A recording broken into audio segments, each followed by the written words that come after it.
Olá,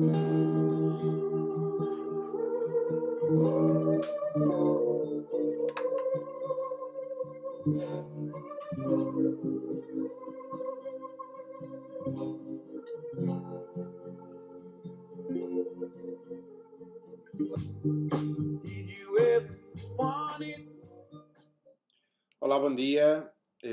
Queria agradecer este convite da Note Galeria e da Bárbara e de toda a equipa para, para responder a uma série de questões que me foram levantadas.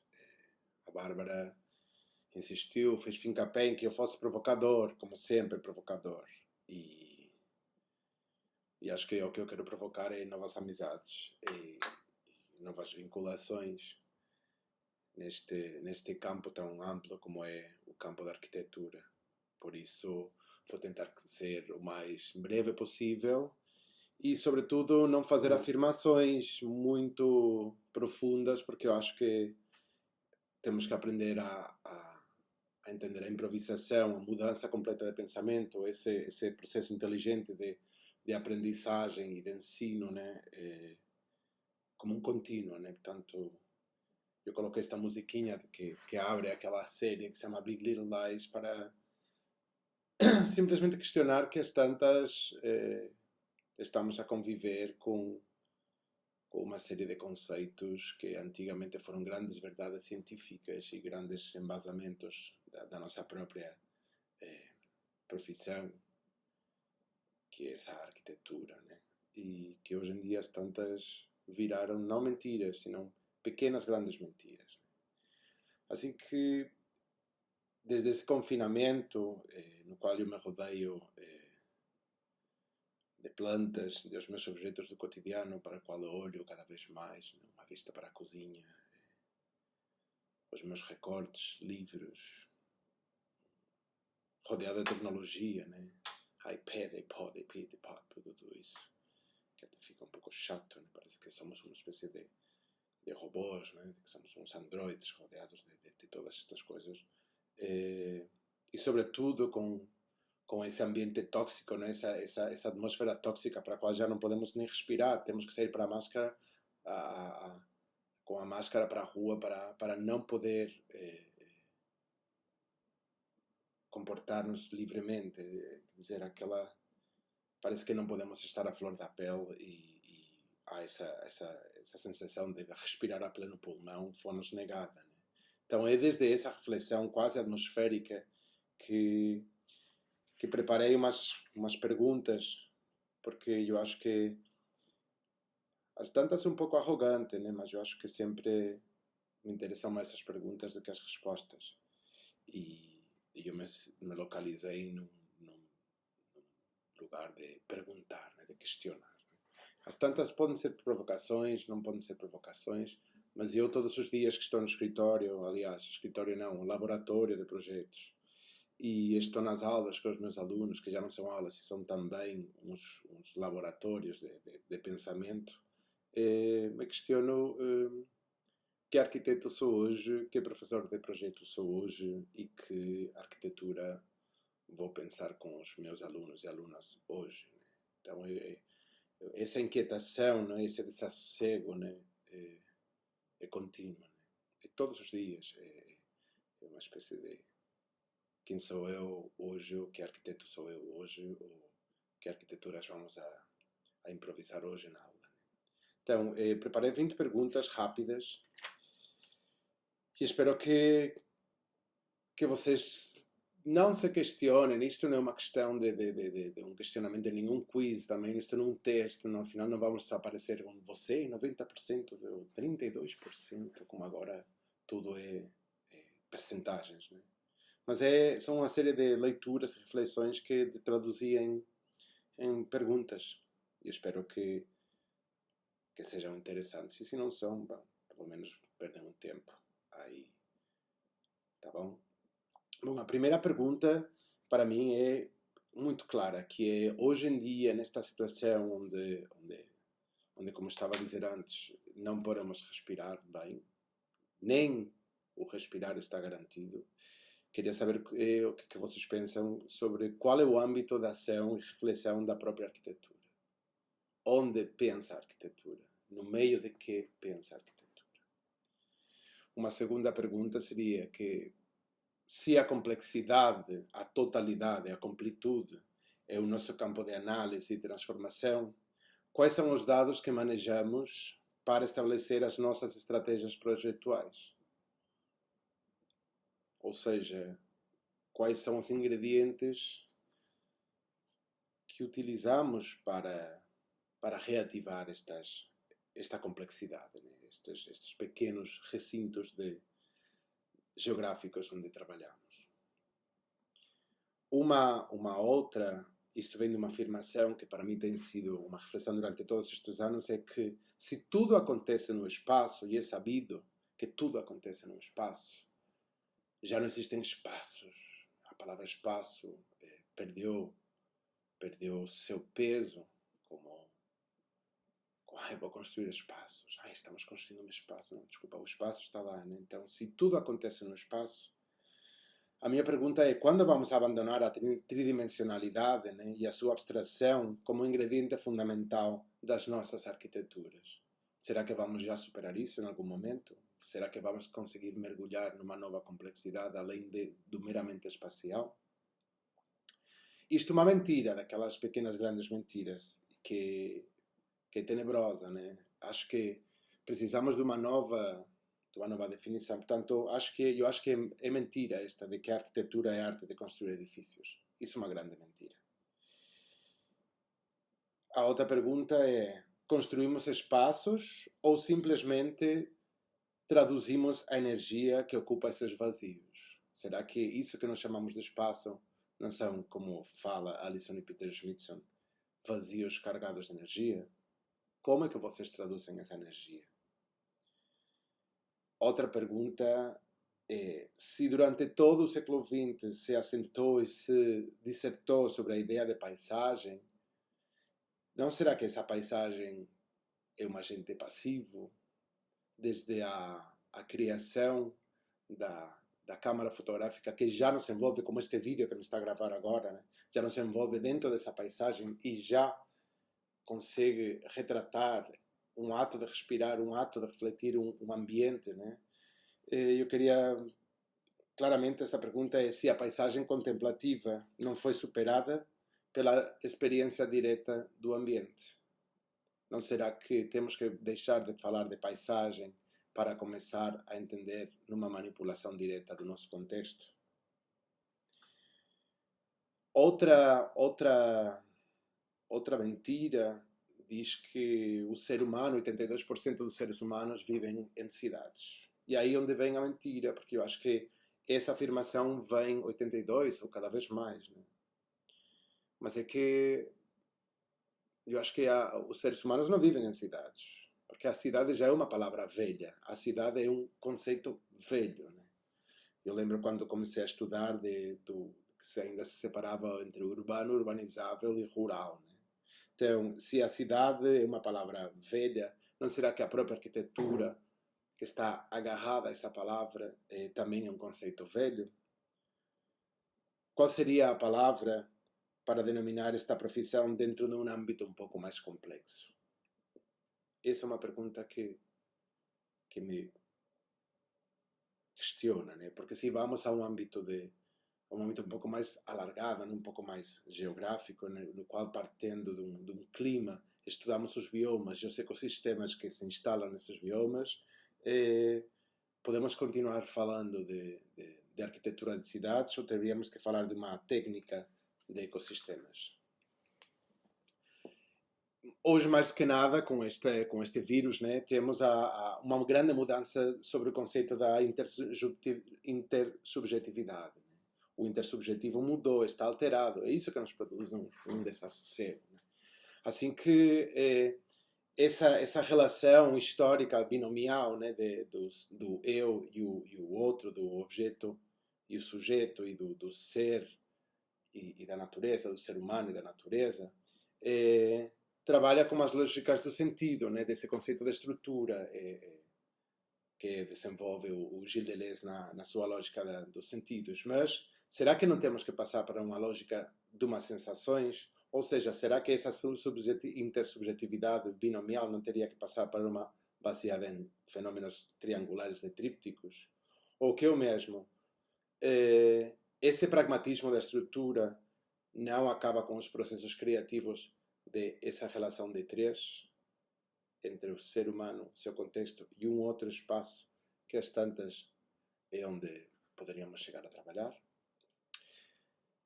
Um tipo que me questiona sempre, desde suas histórias da utopia, é Luís Mumford, e tem um texto maravilhoso que chama O Mito da Máquina, que há um capítulo claramente questiona o leitor como técnico, perguntando, e o que eu quero perguntar a todos vocês agora, é se já experimentaram um processo de autoconscienciação técnica, ou seja, qual é a postura, qual é a ideologia, qual é o seu papel como técnico? Vocês já questionaram tudo o que vocês tinham aprendido e já se perguntaram qual é o técnico que estou a ser hoje?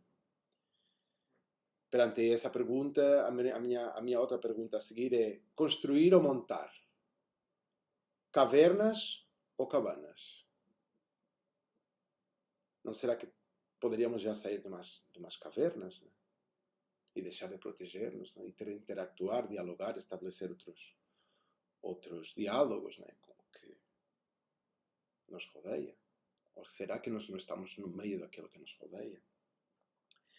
A partir desta ideia da caverna e da cabana, a outra pergunta é: vamos repetir modelos ou revisá-los para promover novas criações arquetípicas?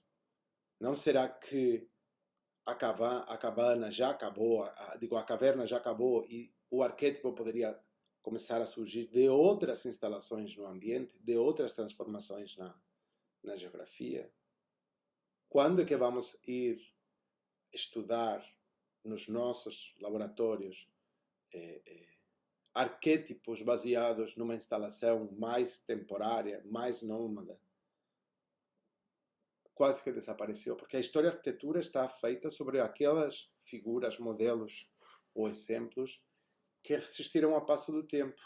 E não será que construir não foi o que fez, senão construir também uma duração das edificações no tempo, e a montagem deixou que elas se separassem e desaparecessem?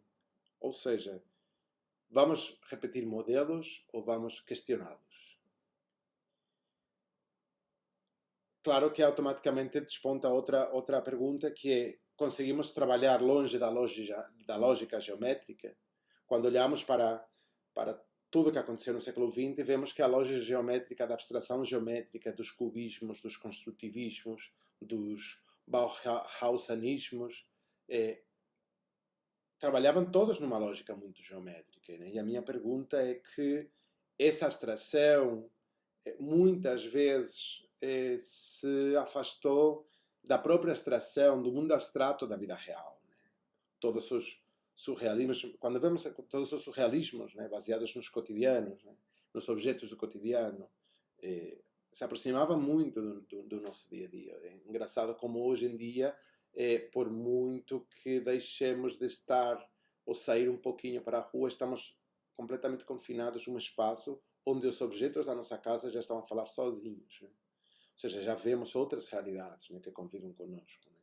Então, a minha pergunta muito clara é: se, por exemplo, naquela exposição de cubismo e arte abstrata que houve em 1978, dividia muito claramente a arte, né, e as arquiteturas, na arquitetura moderna, e não há uma ligação direta entre esse surrealismo não abstrato, né, ou essa abstração não geometrizada.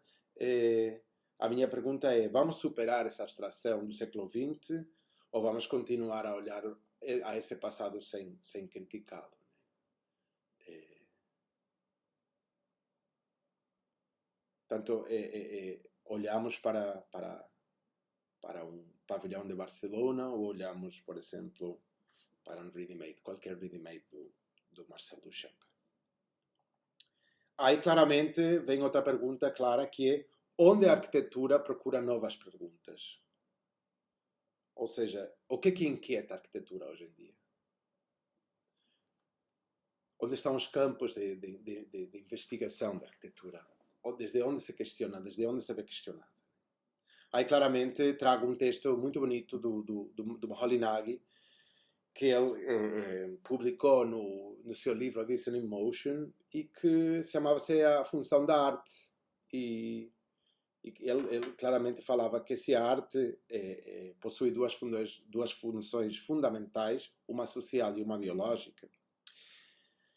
A minha pergunta é se a arquitetura não deveria promover ou funcionar também como um tradutor entre essa sociedade e essa biologia. Às tantas, ele não teria que ser um mediador dentro dessa complexidade sociobiológica para produzir desde o seu interior novas funções ambientais? Outra pergunta é: vocês promovem a criação de arquétipos? Estudam artefatos? Criam protótipos? Pensam em dispositivos? Ou continuam a repetir modelos já aprendidos? Aí a pergunta seguinte seria: projeto ou processo? Síntese ou improvisação? Como seus projetos, na hora de estar no escritório, aceitam mudanças ao longo do tempo?